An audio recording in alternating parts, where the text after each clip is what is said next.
ஊரடங்குல நாடடங்கு வந்தாலும் நம்ம ஆளுங்க அடங்க மாட்டாங்களே, உங்கள் ஆளுங்க அடங்க மாட்டாங்களேப்பா. அஸ்ஸலாமு அலைக்கும் வரஹமத்துல்லாஹி வபரகாத்து. அன்பாத அனைத்து உறவுகளுக்கும் இனிய இரவு வணக்கம். தற்போது நிலவும் நிலைமை காரணமாக குவைத் அரசால் உள்துறை அமைச்சகம் இன்றைய இரவு 12 முதல் நாளை காலை விடிய காலை 6 மணி வரைக்கும் ஊரடங்கு உத்தரவு போட்டிருக்கிறாங்க. என்ன செய்கிறது, கவனமாக இருங்க. இன்ஷா அல்லாஹ் எல்லாம் நல்லபடியாக அமையணும், நல்லபடியாக எல்லாமே அமையணும், எல்லாமே நல்ல நிலைமையில் முடிவடையணும் அப்படின்னு நம்ம முடிஞ்ச வரைக்கும் பிரார்த்தனை பண்ணுவோம். அன்பார்ந்த உறவுகளே, ஈரான் நிப்பாட்டிட்டாங்க, ஒரு வேளை இன்றைக்கி நிப்பாட்டுறாங்கன்னு வைங்களேன் பிரச்சனையே. ஆனால் உங்களுக்கு தெரியுமா, ஈராக் பக்கத்து நாடு, அவனுங்க எந்த அளவுக்கு ஒரு ஒரு ஒரு கேவலமான ஒரு குணமுள்ள சிலர்னா, குவைத்துக்கு வருது ட்ரோன் வருதுன்னா வீடியோ அட்டாச் பண்ணுறேன், ஓகே, வீடியோ பாருங்கள். ஆனால் சொல்லுவாங்க இல்லையா, வினை விதைத்தவன் வினையாக இருப்பான், திணை விதைத்தவன் திணையாக இருப்பான்னு. ட்ரோன் ஒன்று பறந்து போயிட்டு இருக்குது மேலால் குவைத்தை நோக்கி. போ போ போ குவைத்துக்கு போய் அடி, குவைத்துக்கு போ போ போ குவைத்தை போய் அழி, குவைத்தை போய் அடி அப்படின்ற மாதிரி ஒரு ஒரு சொல்ல வார்த்தை இல்லை இதுக்கு. அந்த இப்போ நானும் பாபா அதை பற்றி பேசிக்கிட்டு வரும்போது அவர் சொல்கிறாரு, இந்த நீங்கள் ஜெனரேட்டர் பார்க்குறீங்க தானே, அந்த பெரிய பெரிய இது மாதிரி நிப்பாட்டியிருக்காங்க தான், 40 அடி கண்டெய்னரில் ஜெனரேட்டருங்க, கரண்ட் இல்லாத இடங்களுக்கு கரண்ட் கொடுக்குறது. அந்த ஜெனரேட்டர் மட்டும் கிட்டத்தட்ட 400க்கும் மேலே குவைத்து பரிசாக கொடுத்துருக்குது, இனாமாக கொடுத்துருக்குது, உதவியாக செஞ்சுருக்குது.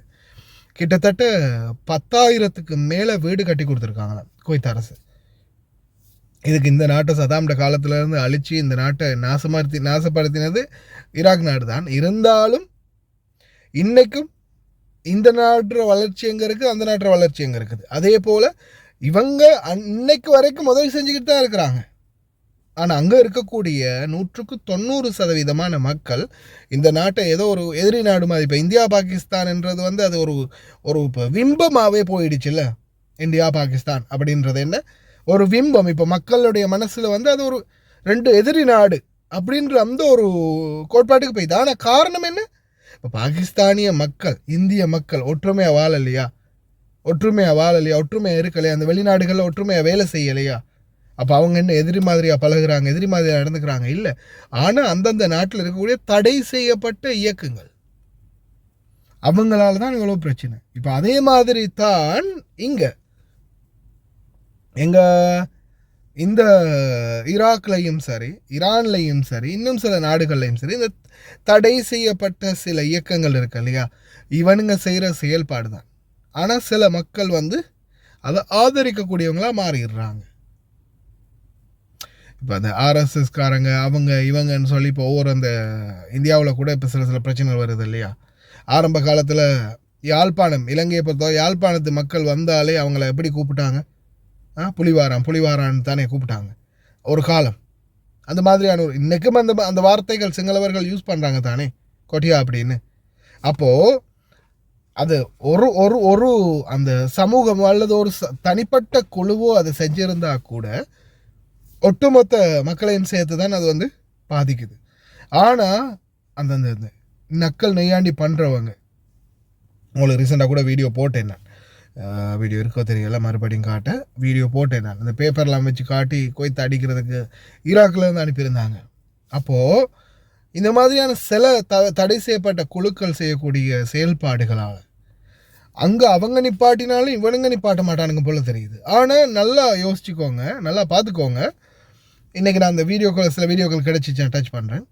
கேஸ் போலிங் எங்கே ஈராக்கில், குவைத்தில் கேஸ் போலிங் இருக்குதா, ஃபியூலுக்கு போலிங் பல இடங்களில் அவங்க அனுப்பப்பட்டது, ஈரான்லேருந்து அனுப்பப்பட்டது ஈராக்கில் விழுந்திருக்குது, ஈராக்கிலேருந்து அனுப்பினதே ஈராக்லேயே விழுந்திருக்குது. அப்போ இது அந்த சொல்லுவாங்க இல்லையா அந்த பழமொழி, வினை விதைத்தவன் வினை அறுப்பான், திணை விதைத்தவன் திணை அறுப்பான்னு. அது மாதிரி அவனுங்க நினைக்கிறது அவனுங்களுக்கே போய் முடியுதுன்ற மாதிரி. அப்படி ஒரு மோசமான அந்த அந்த ட்ரோன் பறக்கிற அந்த வீடியோவை நான் பார்க்கும்போது பாருங்க. يا علي عندك وين؟ ولا غريب هاي. يا علي روحي على الكويت على الكويت على الولايات على الكويت. ஹஸ்பி அல்லாஹ் நிஅமல் வக்கீல். சொல்லி வேலை இல்லை. இதுதான் மனதுடைய நதீஃப் தன்மை, வசக். அல்லாஹ் அஸ்தர், இறைவன் துணை. கவனமாக இருங்க, மறந்துடாதீங்க. நைட்டு 12 மணியில் இருந்து விடிய காலையில் 6 மணி வரைக்கும் ஊரடங்கு உத்தரவு பிறப்பிக்கப்பட்டிருக்குது.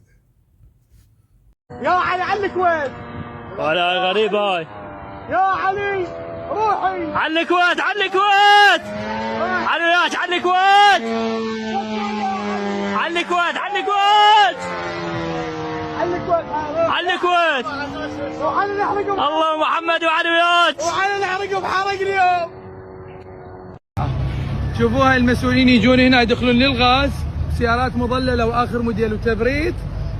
شوفوا اجت هاي الست المسؤوله ما اعرف من هي، دخلت بتبريد ومظلله، وهاي الناس واقفه بالحر. زين واقفين، شوفوا واقفين بالحر، واقفين شغله انه باعتبار هي مراه.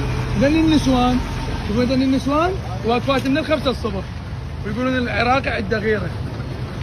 شوفوا واقفه بالشمس المرأة متقنينه، والست المسؤوله صاعده بلاند كروز 26، حتى ما زحمت نفسها نزلت الجامع.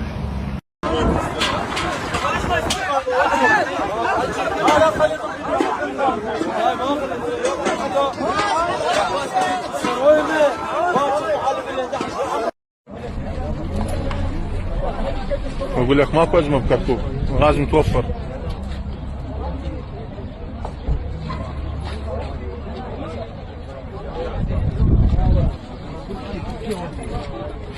الساعه 11 وربع لحد الان غاز ماكو، الناس من الصبح واقفه. وانا قبل المنتوجات مو تقول متوفر ماكو ازمات؟ يلا هذا الناس فين واقفه؟ للتعارف شنو؟